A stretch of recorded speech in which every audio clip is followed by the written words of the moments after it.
안녕하세요. 네, 우리가 평가제가, 우리가 어떻게 개정이 되었는지, 개정 방향에 대해서 알아보는 시간을 갖겠습니다. 우리가 평가제가 의무로 되어지면서 국가는 모든 어린이집의 상시적인 보육 서비스의 질 관리를 위해서 국가 수준의 어떤 기준을 제공하고요. 그리고 주기적으로 평가하고 지속적으로 관리하겠다는 그런 방향으로 우리가 개정이 되었습니다. 또 영유아가 자유롭게 놀이를 즐기고 또 일과를 통해서 우리가 존중받도록 하기 위한 또 급간식이라든가 또 안전관리를 통해서 안심보육 환경을 조성하는 것을 강조를 했습니다. 우리가 제4차 어린이집 표준보육 과정의 주요 특징 중에 하나가 영유아 중심이고요. 그 다음에 놀이 중심의 보육 과정을 운영을 하는 거잖아요. 예, 똑같이 그 맥락과 같이 했다라고 보시면 될 것 같고요. 또 보육교사의 평가 업무를 좀 더 줄이고 우리 손님들이 너무 많은 그 업무에 시달리고 있잖아요. 그래서 그런 어떤 평가 업무를 조금 더 경감하고 또 근무 환경을 좀 더 개선해주고 그 직무 역량을 좀 강화하는 것들을 통해서 보육교사들이 영유아 보육에 좀 더 온전히 집중할 수 있는 그런 여건을 마련해 주었다. 그래서 우리가 평가 항목수라든가 이런 것들도 조금 줄였습니다. 조금 줄였습니다. 네, 또 이 어린이집 평가 지표는 우리가 제4차 어린이집 표준보육과정하고 또 우리가 보육지원 개편이 되었습니다. 이런 것들의 내용을 모두 반영이 돼서 우리가 개정이 되었다라고 보시면 될 것 같습니다. 자, 그러면 우리가 어떻게 달라졌을까요? 주요 개정 내용을 좀 살펴보겠습니다. 자, 우선은 우리가 선택에 의해서, 신청에 의해서 이루어졌던 평가 인증이 이제는 모든 어린이집, 대한민국에 있는 존재하고 있는 인가를 받은 모든 어린이집은 이제 평가를 받아야 됩니다. 그리고 평가지의 지표가 4개의 영역은 똑같아요. 예, 4개의 영역은 똑같은데 평가 지표를 조금 줄였다라고 얘기 축소했다 그랬죠. 네. 21개 지표가 18개 지표로 줄였습니다. 그리고 항목 수도 79개 항목에서 59개 항목으로 좀 줄였고요. 자, 그런데 이 항목 수가 줄이고 지표가 줄었는데 불구하고 필수 지표 하나가 다시 생겼습니다. 네, 그거는 1-1 영역인데요. 예, 그건 다시 제가 1-1에 우리가 얘기하는 1영역에 있는 보육과정 및 상호작용 그때 여러분들한테 자세하게 다루겠습니다. 관리 존중에 관련된 부분들이 다시 필수 지표로 정해졌다라고 보시면 됩니다.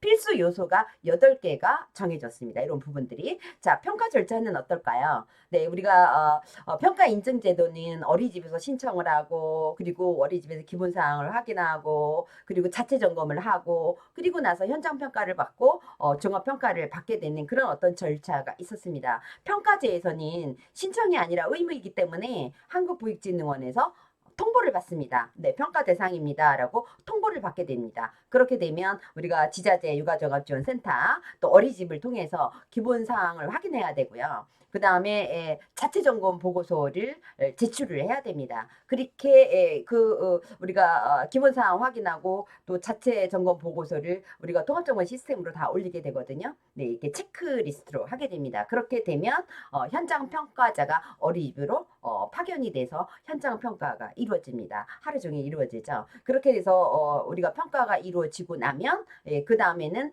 종합평가위원회에 의해서 종합평가가 이루어집니다. 그리고 우리가 결과를 통보하게 됩니다. 자, 참여 수수료는 우리가 선택이었을 때는 참여 수수료를 어린이집에서 부담을 했습니다. 이제는 의무이기 때문에 전액 국가가 부담을 한다라고 보시면 될 것 같습니다. 자, 참여 우리가 할 때는 우리가 신청에 의해서 평가 인증을 받았을 때는 기본 사항이라든가 이런 것들을 우리가 어떻게 해요? 체크를 했죠. 근데 이렇게 어떤 기본 사항이라든가 이런 것들이 조금 이렇게 달라졌습니다. 그래서 평가제일 때는 기본 사항이 사전 점검 사항이 5개가 있고요. 그 다음에 위반 이력 사항이 있는지 이런 것들을 이제 저희가 보게 되죠. 만약에 사전 점검 사항이 준수하지 않았다. 그럴 경우에는 D등급을 부여받습니다. 그리고 위반 이력 사항이 있었다. 그러면 발생 시에 차하위 등급, D등급이겠죠. 이것을 우리가 받게 된다라고 보시면 될 것 같습니다.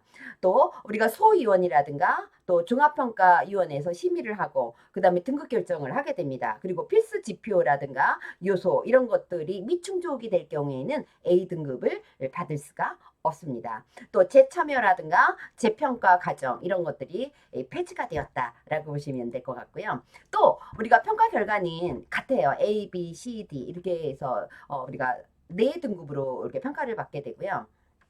우리가 평가 인증 대소에서는 3년 내에서 A등급을 받고 그리고 A등급을 받게 되면 1년이 연장이 돼서 4년 있다가 받고 뭐 이렇게 해서 평가 주기를 정해줬었는데 평가제에서는 A, B, C, D 등급 중에서 A, B 등급은 3년 그 다음에 C, D 등급은 2년 그 이후에 다시 평가를 받으면 됩니다.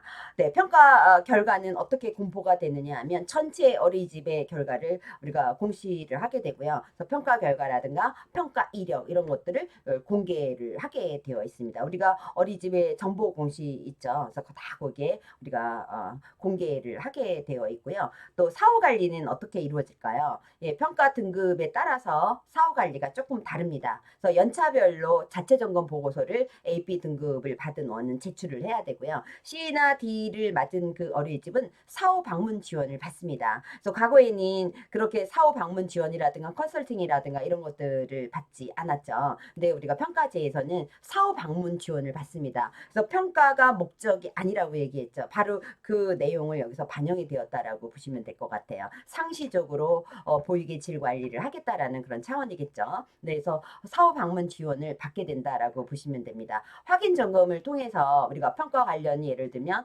민원이 발생했다거나 또 법을 위반을 했다거나 또는 행정처분을 받았다? 또는 어떤 정보 공시가 부실하다 이런 어린이집에 대해서는 불시 점검을 하는 그런 확인 점검을 하게 된다라고 보시면 될 것 같고요.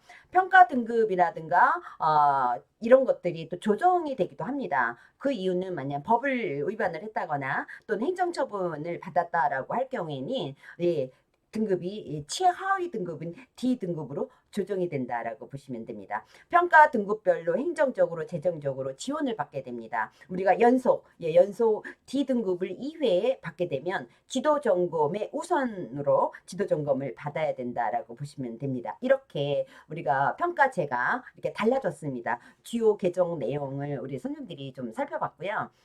다음 시간에는 우리가 구체적으로 우리가 평가 지표는 어떤 것들이 있는지를 좀 살펴보는 그런 시간을 가질 거예요. 우리 선생님들이 궁금한 부분일 거예요. 구체적으로 이런 어떤 내용보다도 영역별로 지표에 따라서 우리 선생님들이 교실 안에서 어떻게 해야 되는지, 그다음에 어떤 서류를 준비를 해야 되는지 이런 분들이 또 궁금할 것 같아요. 그래서 그런 부분들에 대해서 또 설명하는 또 여러분들한테 알려주는 그런 시간을 갖겠습니다. 자, 오늘 우리가 주요 개정 내용에 대해서 살펴봤습니다. 네, 감사합니다.